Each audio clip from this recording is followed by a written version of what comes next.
Okay, folks, we can get going.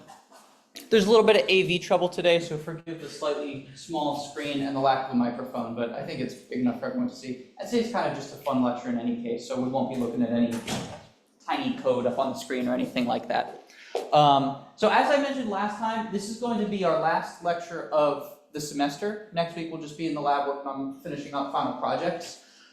You may remember from the first lecture of the semester that I stated it was not necessarily my goal in this class to try to convince you all that you should love working with microcontrollers. It may be the case that some of you leave this class loving working with microcontrollers, and that's awesome. That would be wonderful.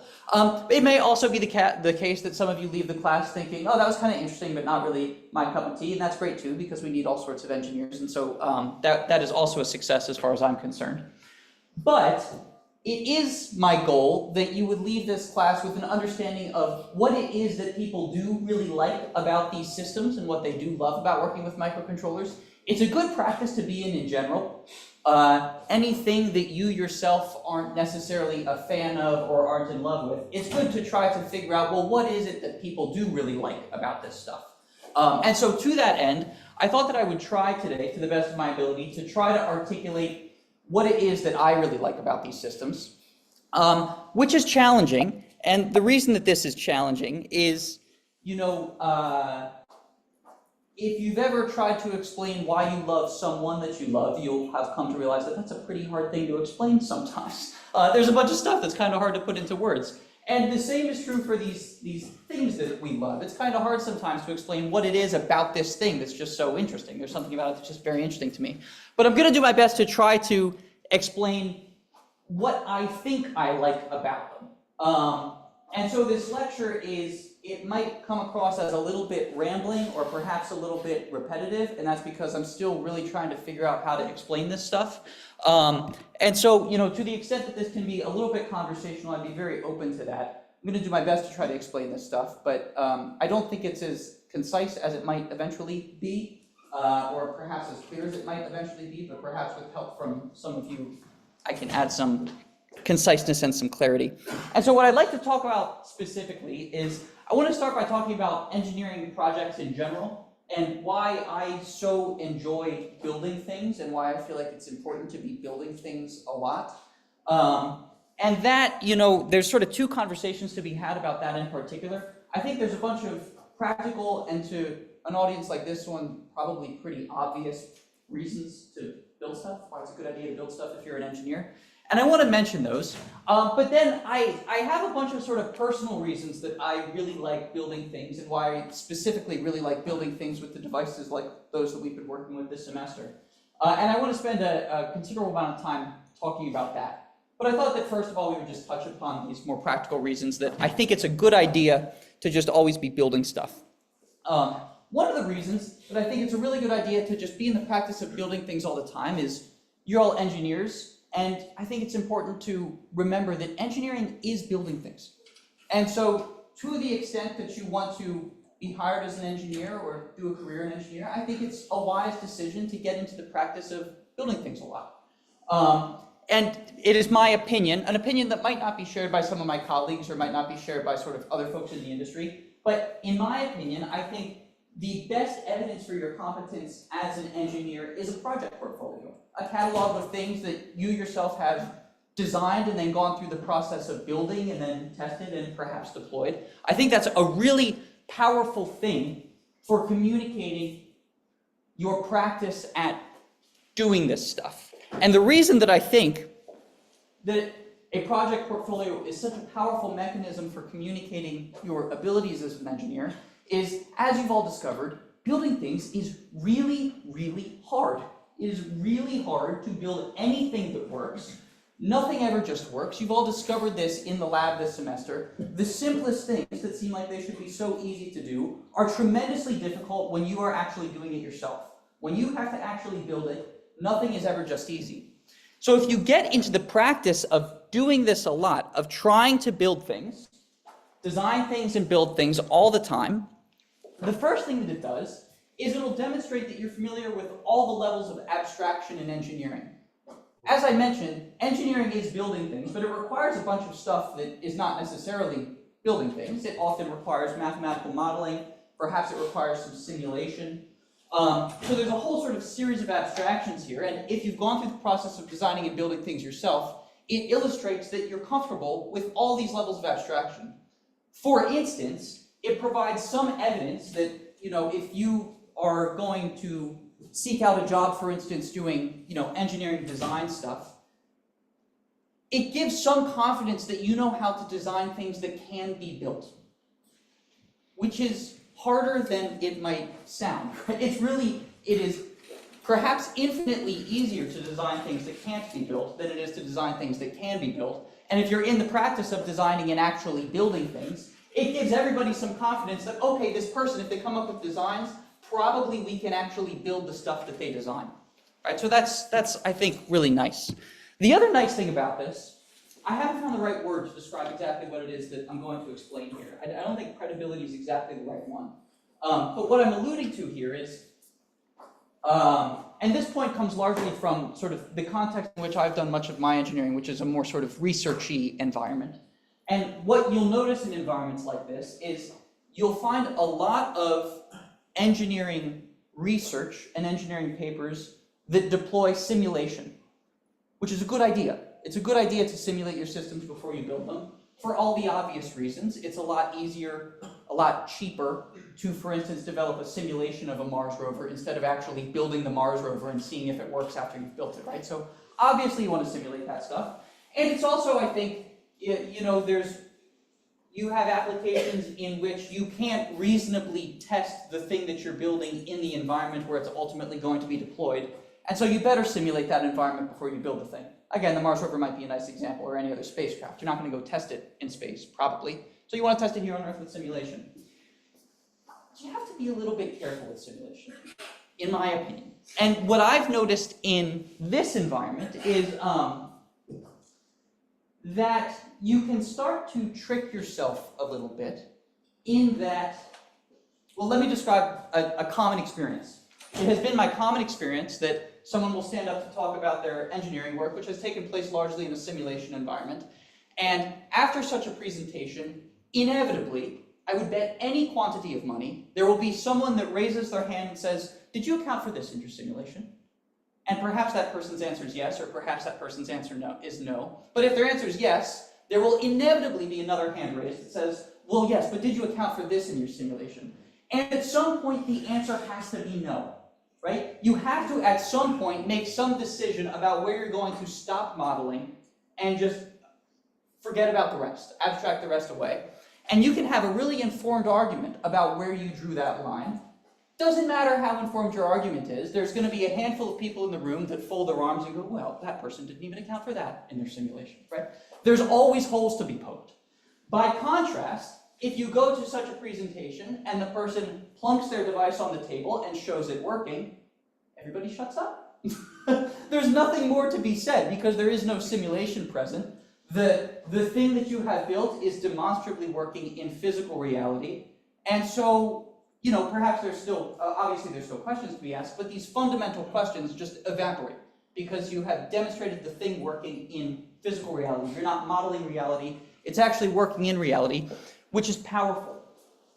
Now, I'll mention that the reason I think that the simulation kind of temptation exists because you can build simulations a lot faster than you can build real physical stuff. And if you exist in an environment that includes an incentive structure for instance, number of publications, if you're expected to crank out a certain number of papers per year, boy, is it faster and easier to crank out papers on simulation-based work than it is on actual hardware, because building hardware takes a really long time, because nothing ever works. The simplest things take forever to test. It takes a really long time to actually build the thing. It takes a lot less time to simulate the thing. But if you do go to the effort, if you spend the time and you spend the energy to actually build the thing, the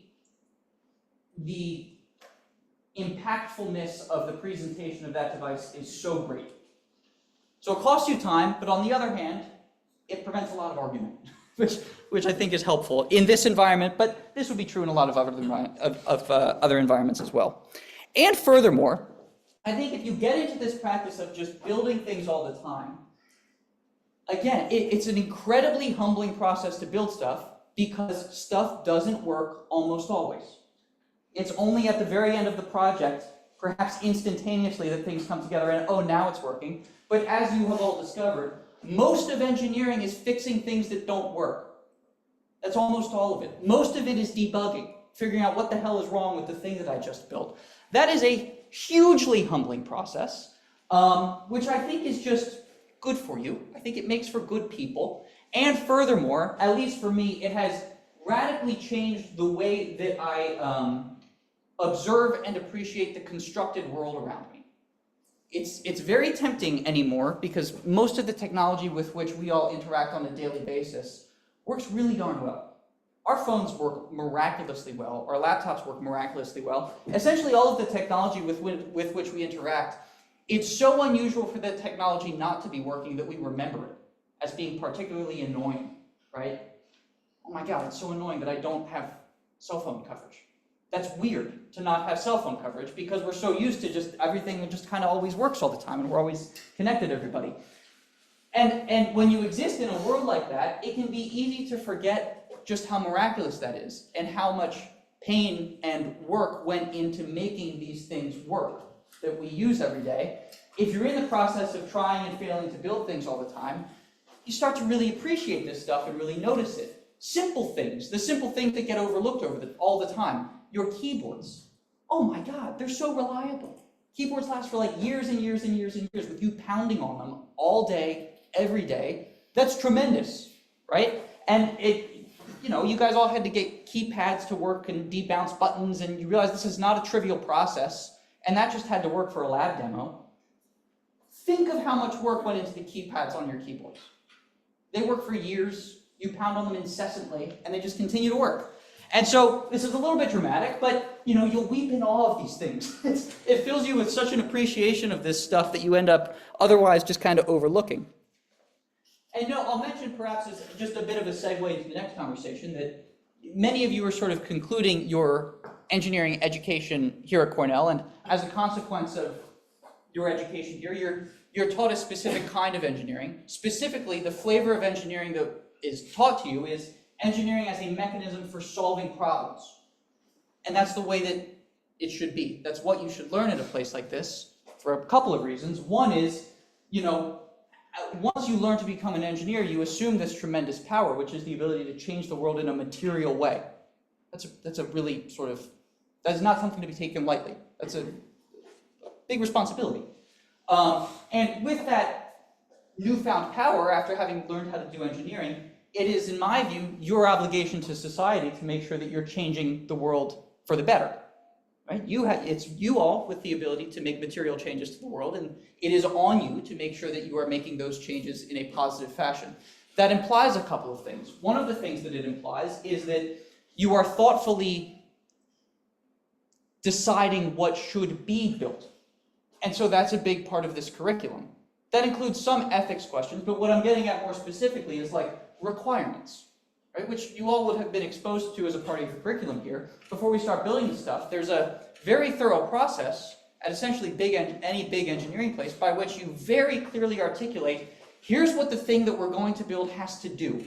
It has to do this well, it has to do this well, it may not do this, and this is all quantified and written down, and the NASA process for this is incredibly formal. If you look at their requirements for the spacecraft, before they start designing the spacecraft, they have entire books of requirements of what this thing that does not yet exist, that has not yet been designed, what it has to do.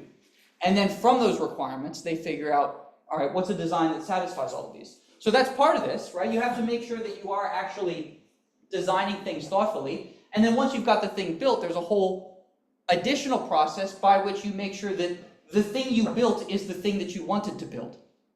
Did we make a mistake? Are we actually satisfying these requirements? And so there's a whole collection of processes by which you test these things. As there should be, because if you don't do that, you might have accidentally built something very different than you intended, made a mistake or something, which could be harmful or cataclysmic. And so this is the kind of engineering that you're taught, both because this is your obligation to society as an engineer, and because this is what you're going to be paid to do. Right? Like, this is what we should teach you here. But I mentioned this as a segue because if I'm honest with you, I'm a recreational engineer as well. When I am home relaxing, I like to do little projects. And the nature of the projects that I tend to do recreationally, sometimes they're of this variety, but more often than not, they're of a slightly different variety that I want to tell you a little bit about. The difference here, I think, is you could sort of describe these sorts of engineering problems as those which aim to change the world in some way. I like these, but the ones I really like doing recreationally are those that change my view of the world. Something that I can build something that makes me notice something a little bit different about something around me. Those I really, really like. So I want to tell you about these. And to be clear, I'm not trying to convince you that you should agree with me on this stuff. It's just how I feel about this stuff. But I like talking about it.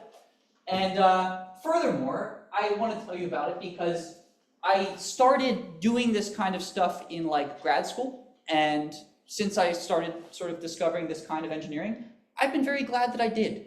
It's changed my outlook on engineering in some ways that I'm grateful for. It's changed my view of the constructed world in ways that I'm grateful for.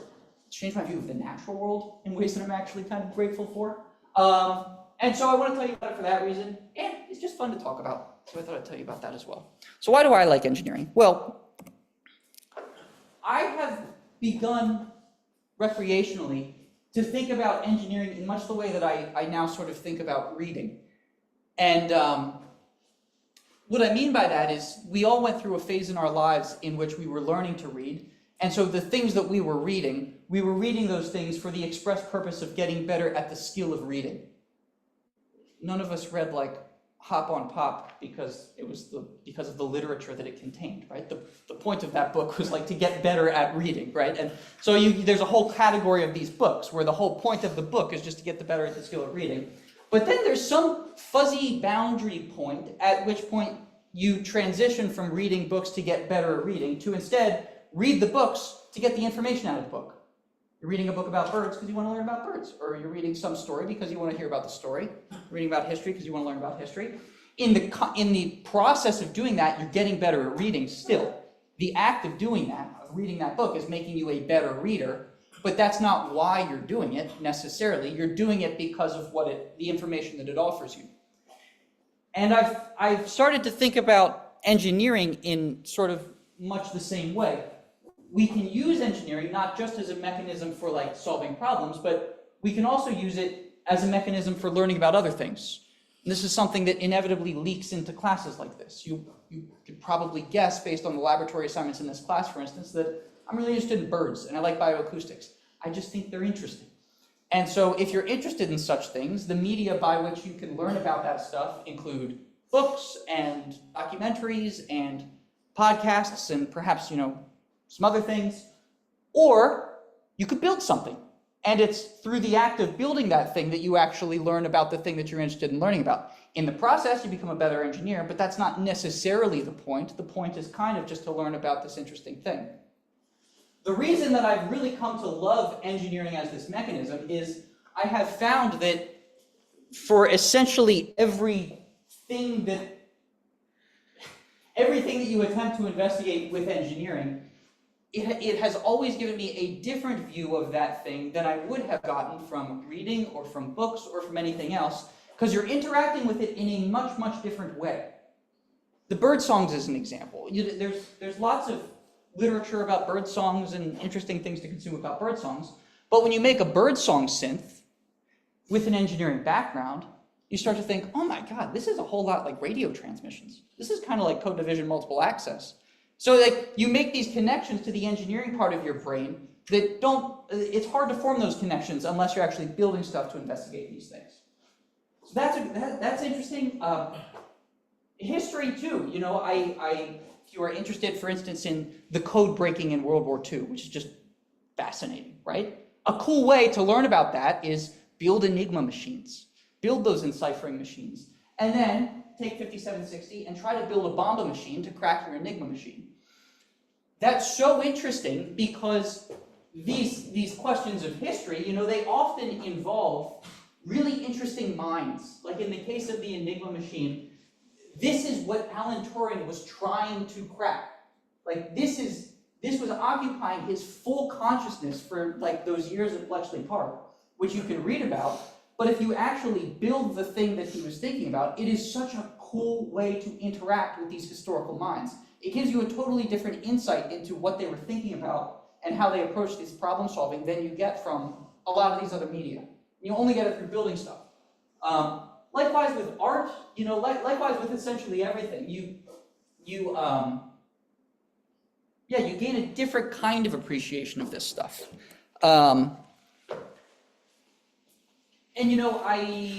What else to say about this? A funny thing also happens too, and maybe I've mentioned this in lecture, and perhaps it's happened to some of you, and perhaps it's not, that when you start to do this stuff, the other thing that happens is, take bird songs as another example. You've all been hearing bird songs for your entire life, and maybe when you were a little kid, you really noticed them. But most of us get to a point where you stop noticing most things. Your brain filters out almost everything. You really almost notice nothing as you move through life because your brain has matured to the point that it doesn't have to notice a tree. It can just sort of impose a tree there because it's seen trees before, and so you don't really have to notice it. But when you start to build things to actually investigate this stuff, weird stuff happens, like you make a birdsong synth, and all of a sudden, you just notice all the birds singing.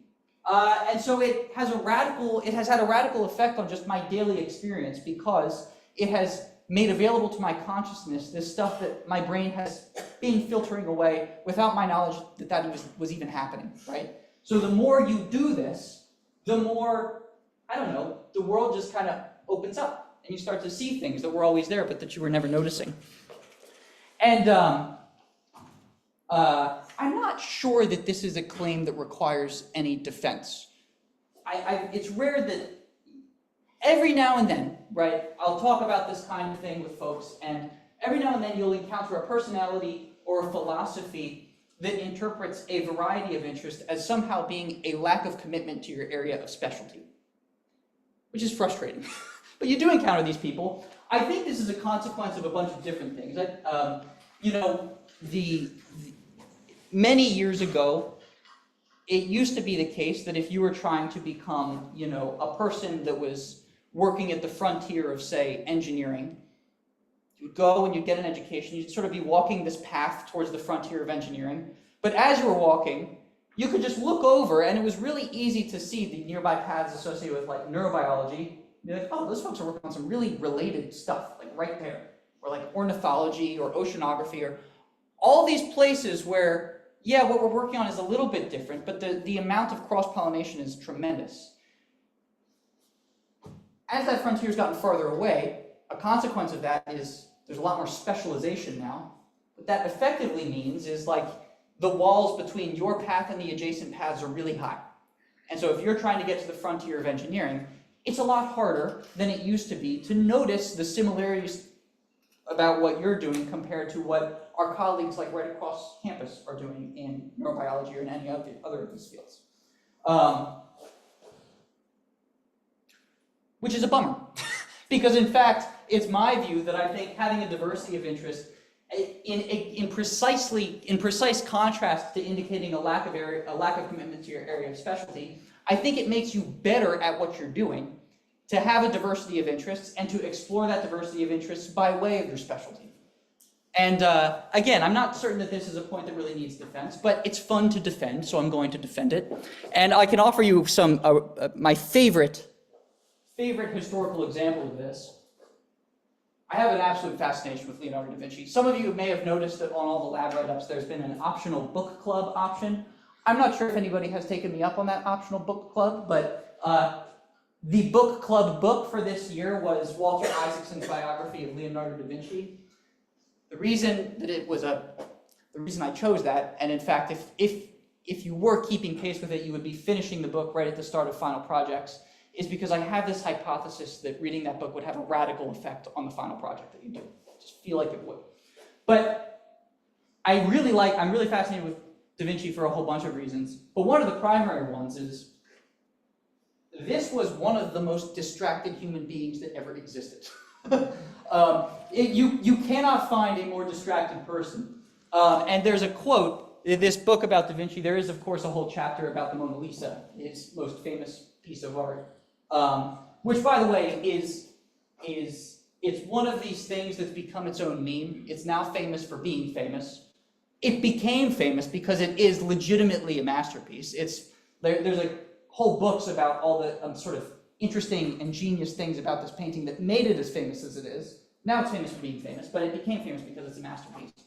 And I want to talk a little bit about some of the details of it, but I want to lead with just this quote that Isaacson has when he's discussing the distractedness of Da Vinci.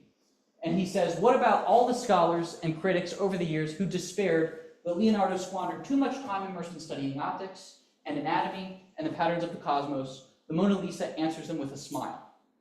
And as I'll talk about, what he's saying here is, you only get this from a guy who was distracted. You only get this from a guy who didn't spend all his time painting. He didn't choose to be a painting specialist. He was a genius painter. But he spent decades in a morgue, just figuring out how bodies work and how anatomy works. He spent decades studying shadows to try to figure out how light bounces off of different materials. He was obsessed with birds, studied birds like all the time. He was obsessed with plants and with geology. You couldn't pin the guy down to the extent that reading this book is kind of stressful, because you're like, oh my God, he's always like on the edge of financial ruin and won't just finish a job. Like, he's always just bouncing off to another job.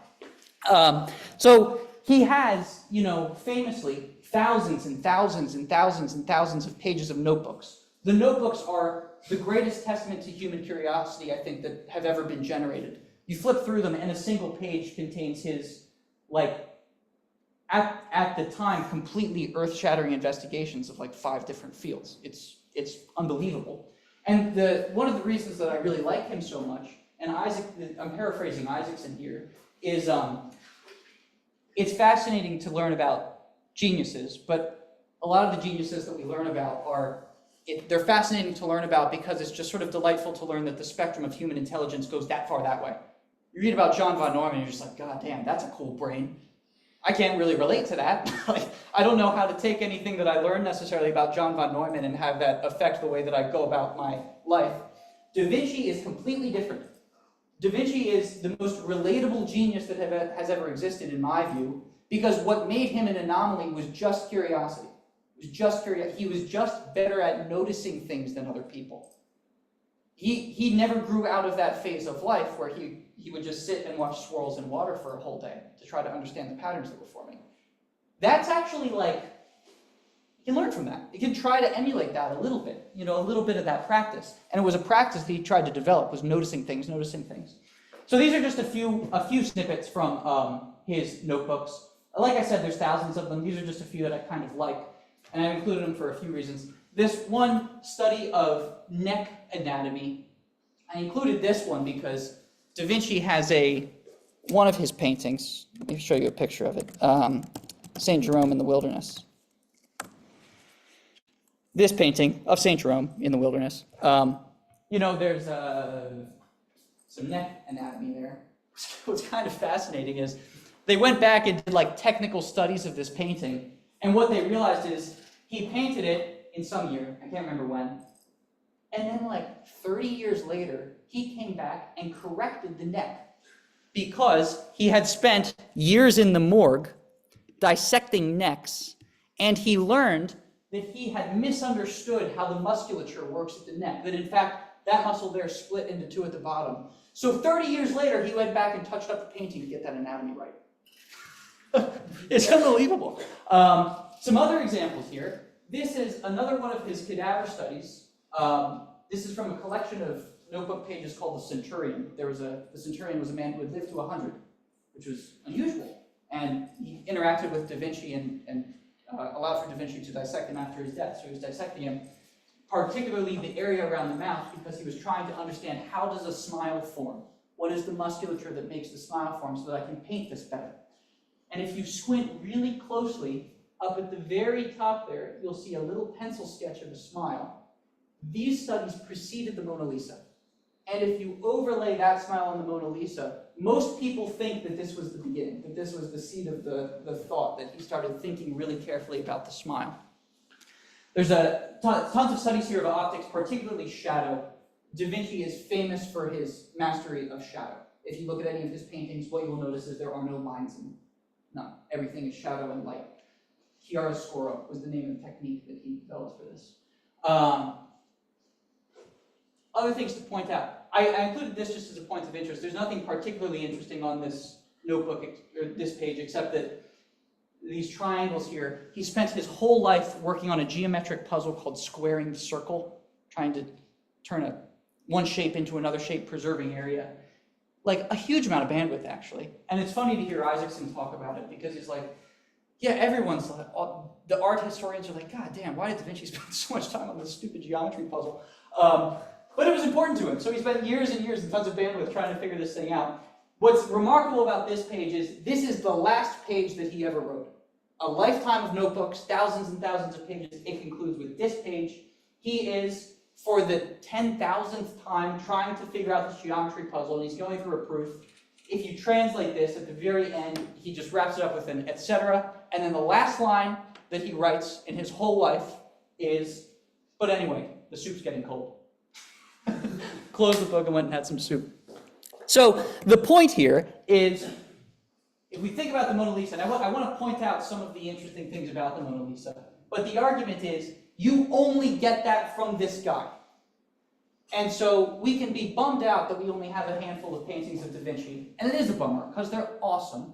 On the other hand, we only have those paintings, and they're only as tremendous as they are, because he was distracted, because he was using his specialty, painting, to explore his other interests. If you look at these notebooks, what makes them so spectacular is they're masterpieces of art, right? He was using his specialty as an artist to explore his interests in anatomy, to explore his interest in optics, and 1,000 other things. And by way of exploring those things, he became a better artist.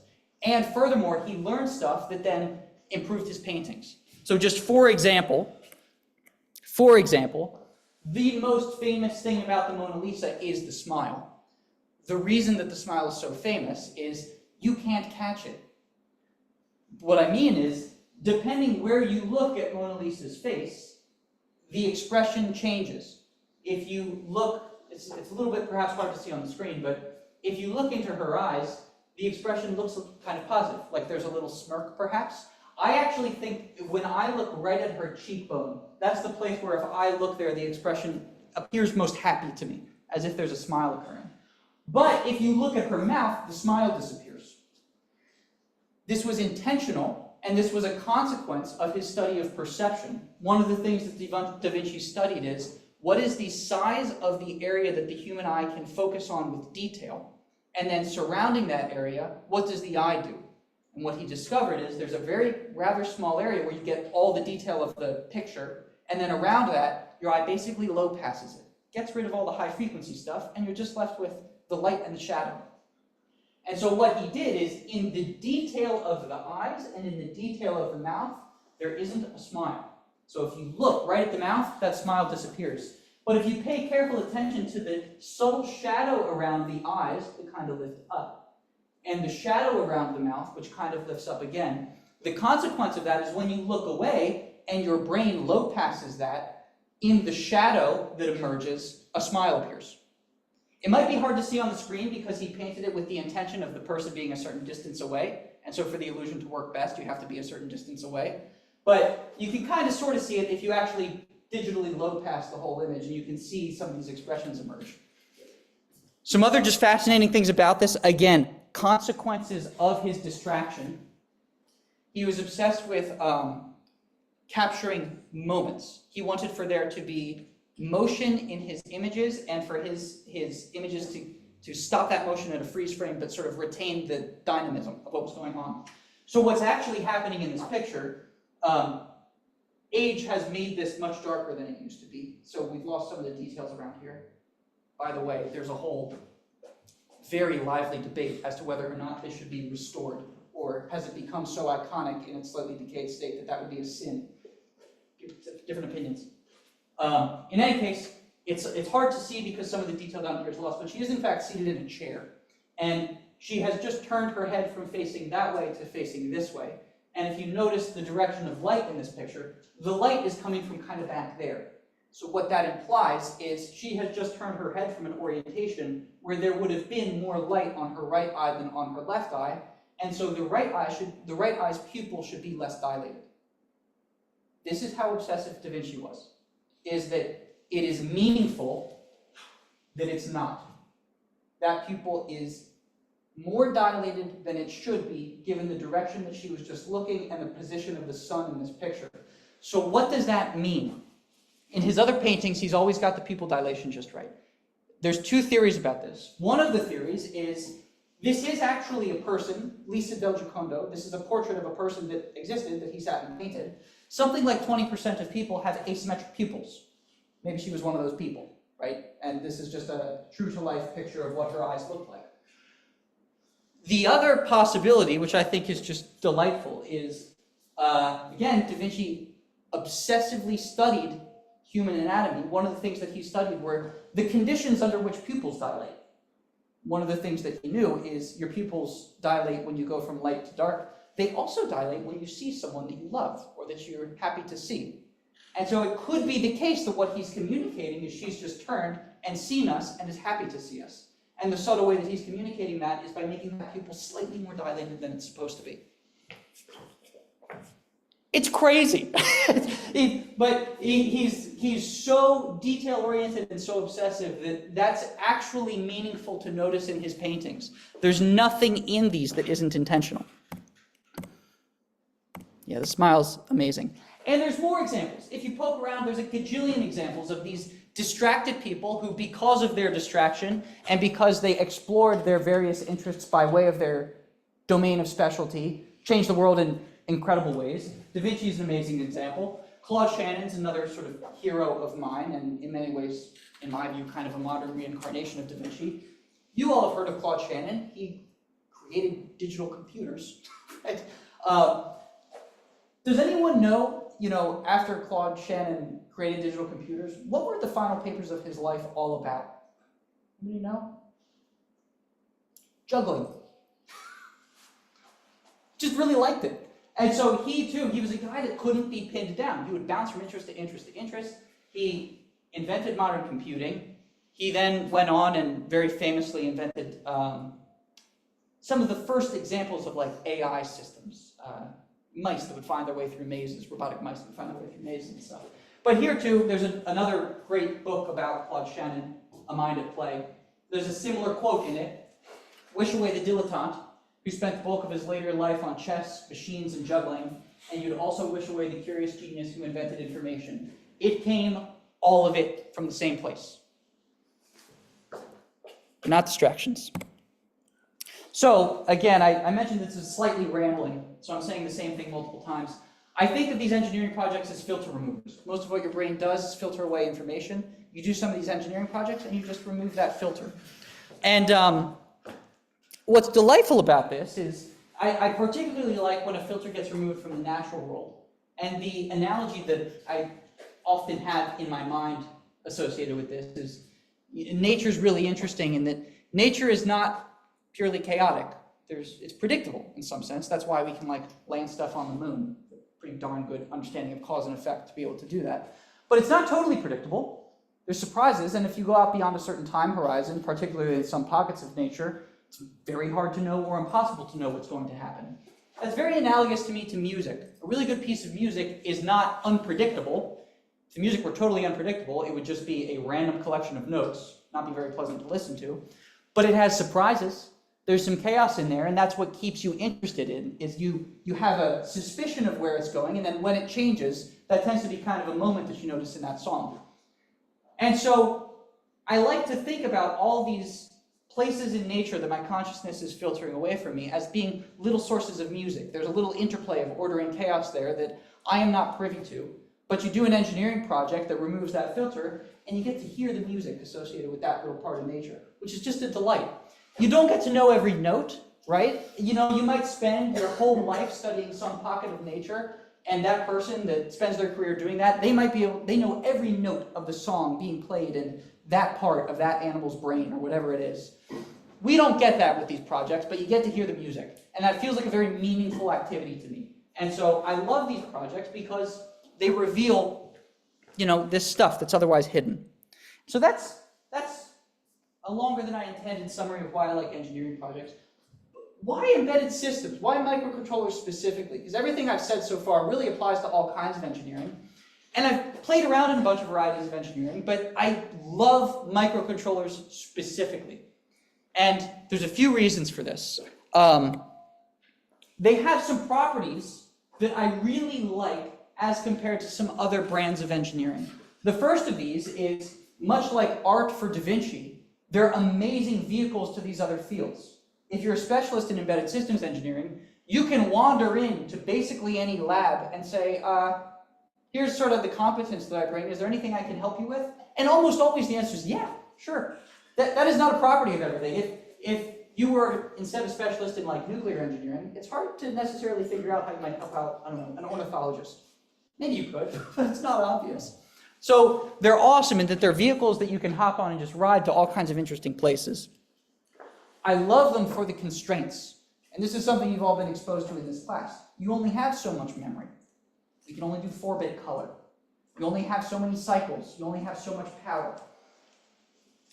When you first get exposed to this stuff, those constraints feel like annoyances. The longer you do this, and I hope that it's the case that some of you are coming to this point in this class, you start to love these constraints because it's only through constraints that you get to exercise creativity.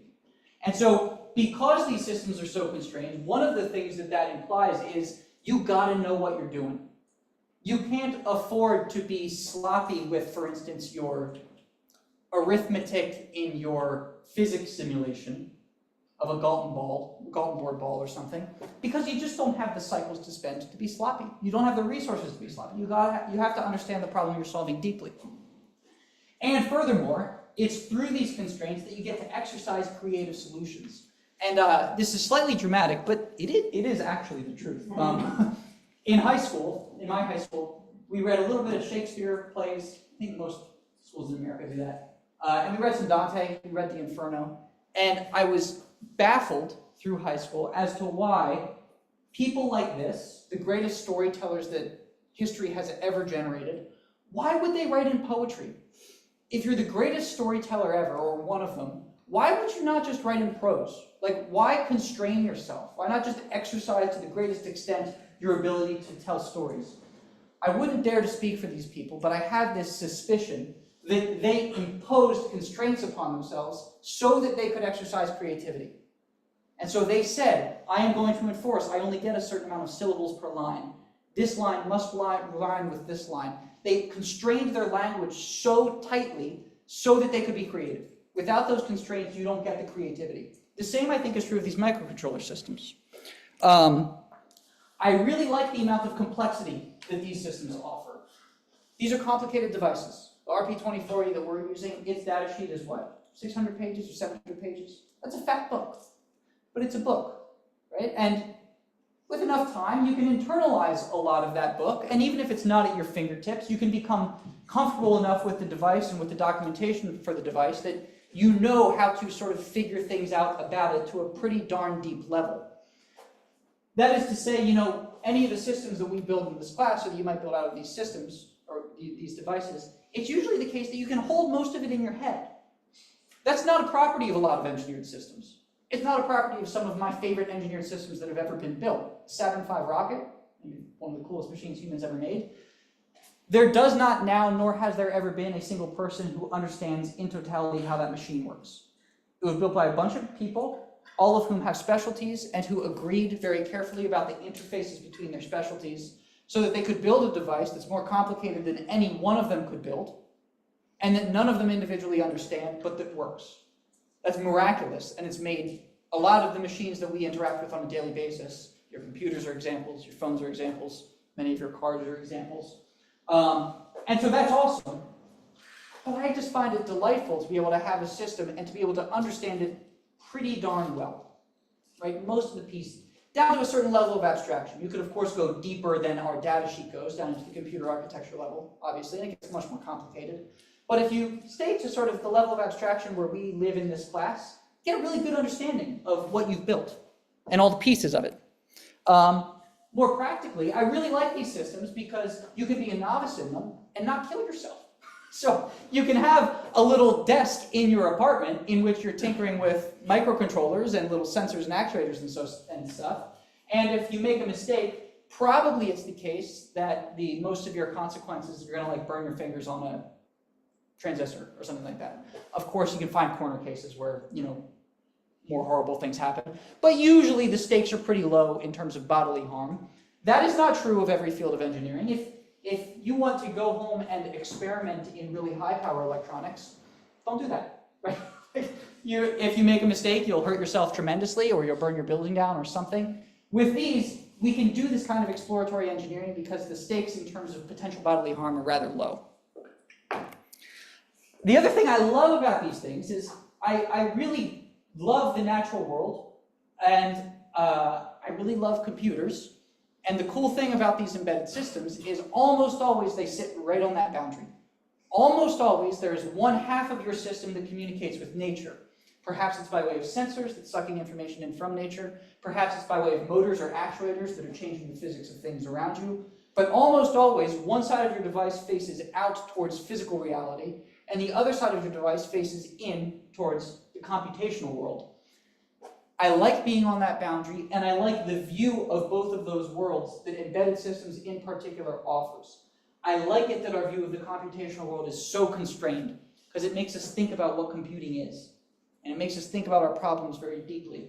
And I like the view of the natural world as well, because it's fun, I think, to think about how we can take this world that is the product of, you know, physics and natural processes and bring it into our machines. I love the interplay between these two very different worlds.